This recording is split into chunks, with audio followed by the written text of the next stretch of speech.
কোরবানি কিভাবে করবো এই নিয়ম কারণ হালকা কাজ দেব। সেইখানে ইব্রাহিম আলাইহিস সালাম পরীক্ষায় যখন পাশ করলেন, এবার আরো পরীক্ষার সামনে দাঁড়িয়ে গেল। কেমন পরীক্ষা? যে শাহাদার কথা আল্লাহ রাব্বুল আলামিন বলেছেন যে শাহাদার কোন সন্তান হবে না।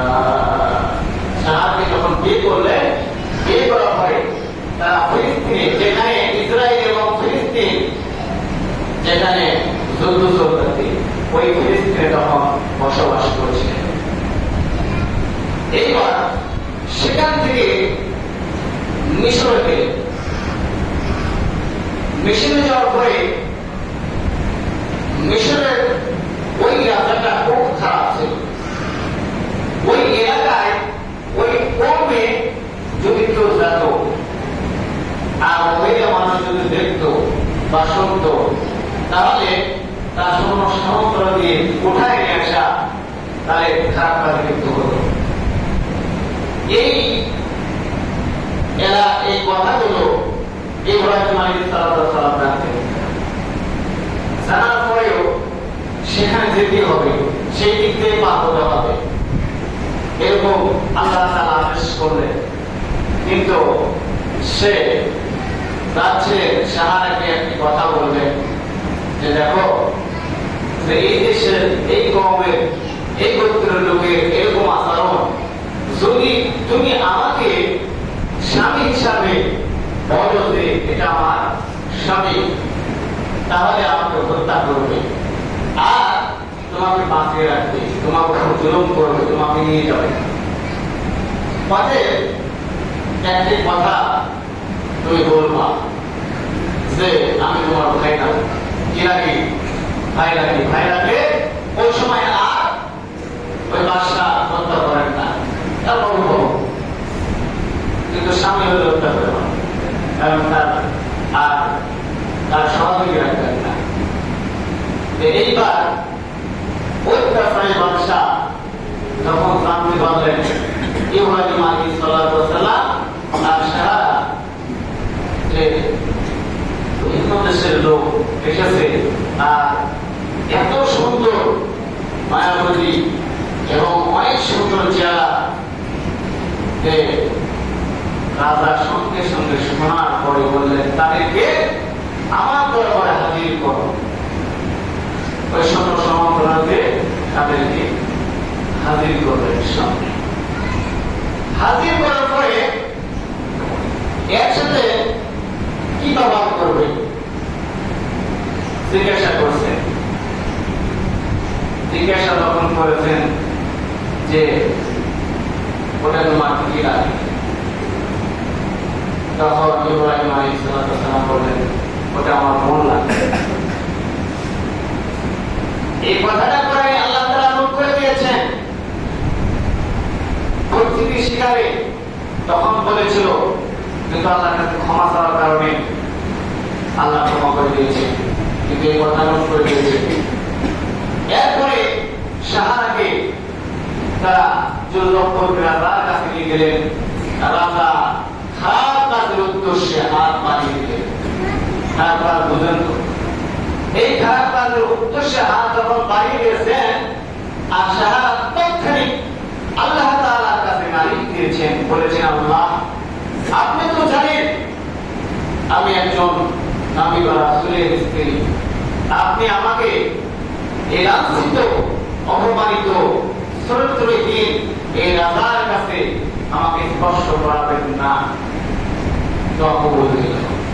রাজা হাত বাড়িয়ে দিয়েছে খারাপ উদ্দেশ্যে, সঙ্গে সঙ্গে হাত অবশ হয়ে গেছে। কি হয়ে গেছে? অবশ হয়ে গেছে, আর হাত নড়ে না। এইবার রাজা বলতেছে কি ব্যাপার, জীবনে অনেক কিছু করলাম, এই তো এরকম হয় নাই, আর হঠাৎ করে এরকম হলো, হাতে কোনো খুশি নাই। এইবার বললেন ঠিক, যেগুলো যতবারে বহন করো মানে আমাকে এক করেছে, তার কাছে মাফ চাই, আমাকে একটু ক্ষমা করে দেন, আর এরকম কাজ হবে না। এইবার ক্ষমা করলেন, আল্লাহ তাআলার কাছে দোয়া করলেন। দোয়া করার পরে আবার ওই একই কাছে পা বাড়াইলেন। আল্লাহ মানুষ এইবার আরেকবার এরকম যখন দোয়া করে ভালো করলে তিনবার বিকালে যখন হাত এবং পা বাইরে গেছে, দুই হাত এবং পা দুইটাই বাউন্স হয়ে গেছে, আর অস্থির যন্ত্রণা চিৎকার দিয়ে বলছেন যে আর এই সকল কাজ আমি আর কখনোই আমি মন থেকে বলবো না, এবং আমার হাত এবং পা কখনোই খারাপ কাজে অগ্রসর হবে না, আমাকে ক্ষমা করে দিন এবং আপনার রবের কাছে একটু বলুন। এইবার কি করলেন দেখেন, সে বলছেন একে একে তিনবার, দুইবার ভালো করে দিলাম, আল্লাহ তাআলা ভালো করলে, আর এইবার এসে আপনি আবার ওই কাজ আপনি করবেন, করার চেষ্টা করছেন, আপনি কি বুঝতে পারেন নাই? এইবার বলছেন তোমরা কোথায় কে আছো? সৈন্য সামন্তকে ডাক দিলেন, সেনাপতিকে ডাক দিলেন, দেখে বললেন এই যে মহিলাকে নিয়ে আসছো, এই মহিলাটা আসলে তো মহিলা নয়, এটা হলো শয়তান। বলি নাউযুবিল্লাহ। আমি যখন হাত বাইরে দিয়েছি হাত কম পড়ে গেল, পা যখন বাইরে দিয়েছি পার বস থাকলো না, এমন একটি মহিলাকে নিয়ে এসেছো, যাও তাকে নিয়ে তোমরা আমার এই দরবার থেকে তাকে বের করে দাও। বের করার পূর্বে এইবারে রাজা প্রশ্ন করেছেন, বলছেন আপনার প্রশ্ন আমি এটাই করবো যে আপনি কে, এইটুকু যদি আপনি আনসার দিয়ে যাবেন। তিনি বললেন আমি কে, তাহলে শুনুন, আমি হলাম ইব্রাহিম আলাইহিস সালাতু ওয়াস সালামের স্ত্রী। বলি সুবহানাল্লাহ। তিনি বললেন কেন এই পরিচয় দিলেন না, কেন এই পরিচয়টা গোপন রেখেছেন? আমি যদি জানতাম তাহলে কখনোই এরকম আচরণ করতাম না। আপনাদের কথা অনেক শুনেছি, সাইয়্যিদিনা ইব্রাহিমের কথা শুনেছি, কিন্তু আমি এত নিকৃষ্ট কাজের দিকে হাত বাড়াইছি, আল্লাহ যেন আমাকে ক্ষমা করে দেয়। বলি সুবহানাল্লাহ। এইবার ওই কিতাবে এসেছে হাজরা নামক সেই মহিলাটার কথা আমরা শুনে থাকি, যার গর্ভ থেকে ইসমাঈল আলাইহিস সালাম এসেছেন। সে হাজরা ওই রাজার একজন সদস্য। বলি সুবহানাল্লাহ। ওই রাজারই পরিবারের একজন সদস্য। আমরা ছোট মনে করি, ইহুদিরা ছোট মনে করে ইসমাঈলের দিকে কেটে কেটে এরা বলেছে যে দাসী গোলাম, আসলে এগুলো কিছু নয়। হাজরা যখন এই কাজটা তাদের ভালো লাগলো ওই রাজা, তখন ওই হাজরাকে তার সঙ্গী সাথে বানিয়ে দিয়ে বললেন তোমার সেবা যত্ন সে করবে। কিন্তু হাজরা কি গরিব ছিলেন? গরিব নয়, ফকিরও নয়, তিনি অনেক উচ্চ বংশের রাজা কন্যা। বলি সুবহানাল্লাহ। এইবার তার কাছে দিলেন। এবার সাহারা বললেন যে হুজুর অনেক বছর হয়ে গেল, বাচ্চা কাচ্চা হয় না, তাহলে একটা বিয়ে করে দেন। কোথায় বিয়ে করবো, কিভাবে করবো, আল্লাহ তো আদেশ আসে না। এবার অনেক কিছু হলো, স্বপ্নে দেখাইলো, এরপরে আল্লাহর হুকুম হলো, এরপরে হাজরাকে বিয়ে করতে। বলি সুবহানাল্লাহ। অনেক বছর হল বিয়ে করার পরে ইসমাঈল আসলেন। ইসমাঈল যখন পেটে, তখন আল্লাহর হুকুম হলো, আদেশ হলো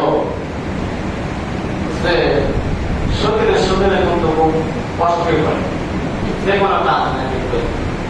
নবীদের বইয়ের মধ্যে ঢুকে গেছে। তখন হাজরা যখন সন্তান, তখন অহংকার করা শুরু করলো, এটা সাহারা সহ্য করতে পারে। এরপরে আল্লাহ তাআলা তাদেরকে দুই ভাগে বিভক্ত করে দিলেন। বিভক্ত কি?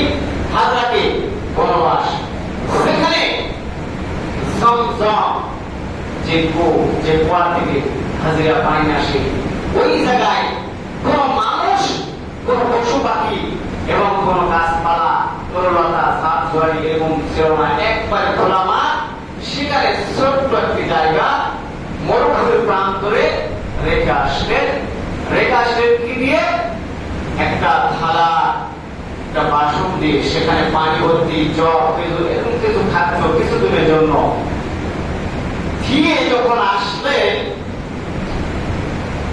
এইবার হযরত তখন প্রশ্ন করছেন যে এটা কি আপনি আল্লাহর হুকুমে আমাদেরকে রেখে যাচ্ছেন?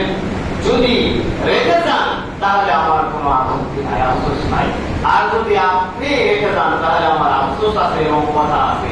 তখন তিনি বললেন, হ্যাঁ, আল্লাহর হুকুমেই আপনাকে আমি রেখে যাচ্ছি। বলে সুবহানাল্লাহ। এইবার হযরত বললেন, যিনি সৃষ্টি করেছেন তিনি তো রিজিকের ব্যবস্থা করে দিয়েছেন, তাহলে আমার চিন্তা কোথায়? আল্লাহর উপরে পূর্ণ বিশ্বাস স্থাপন করলেন। কিন্তু বাজার একটা কথা বলেন, আপনাকে শুধু 1 মণ বা 1 বস্তা স্বর্ণ দিয়া ওই দ্বীপের মধ্যে কেউ নাই এরকম জায়গা যদি রেখে আসে তাহলে আমার কেমন লাগবে? ওই স্বর্ণর কি দাম থাকবে আপনার?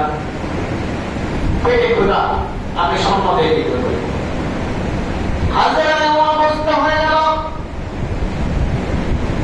যেখানে যতটুক দিয়েছেন এইটুক পরিমাণ ছাড়া তো কিছু নাই। কিন্তু তিনি অটল চাইলেন, অটল করে বিশ্বাস করলেন যে আল্লাহ অবশ্যই আমার ফয়সালা করে দিবে। বলে সুবহানাল্লাহ। বাচ্চা যখন চিৎকার দিচ্ছে, ইসমাইল মুখটা শুকিয়ে গেল, স্তনের দুধগুলো শুকিয়ে গেল, এমন একটি পর্যায়ে এসে গেল, ছোটাছুটি করতে লাগলেন। বিভিন্ন জায়গায় পানি আছে নাকি, কোন খাবার আছে নাকি দেখার জন্য ছটফট ছটফট করে বিভিন্ন জায়গায় দৌড়াদৌড়ি শুরু করলেন। এক পর্যায়ে কোনো কিছু না পেয়ে আল্লাহর কাছে নিরাশ হয়ে যখন কম্পন শুরু করলেন, আল্লাহ বললেন, ও জিবরাইল যাও, আমার ওই হাজরার বন্ধন আমার কর্ণ পর্যন্ত পৌঁছে গেছে। বলে সুবহানাল্লাহ। কর্ণ পর্যন্ত পৌঁছে যাও। এরকম একটা নাগিনী এসে সেখানে ইসমাইল আলাইহিস সালাম পায়ের গোড়ালিতে, আমরা বলি যে ছোট বাচ্চা ঘুমায় রাখতে গেলে পায়ের গোড়ালি দিয়ে পানি দেয়, এরকম ধপাস করে যখন পানি দিয়েছে, আর জিবরাইল আলাইহিস সালাম আল্লাহর হুকুমে তার লাঠি দ্বারা ছুঁড়ে একটা আঘাত করেছে। এক আঘাতে এই পর্যন্ত যারা হাজরা হজ করতে যায় তারা ওই জমজম কুয়ের পানি খায় ও নিয়ে আসে। বলে আলহামদুলিল্লাহ। তাহলে আল্লাহ পারেন না কি করেন?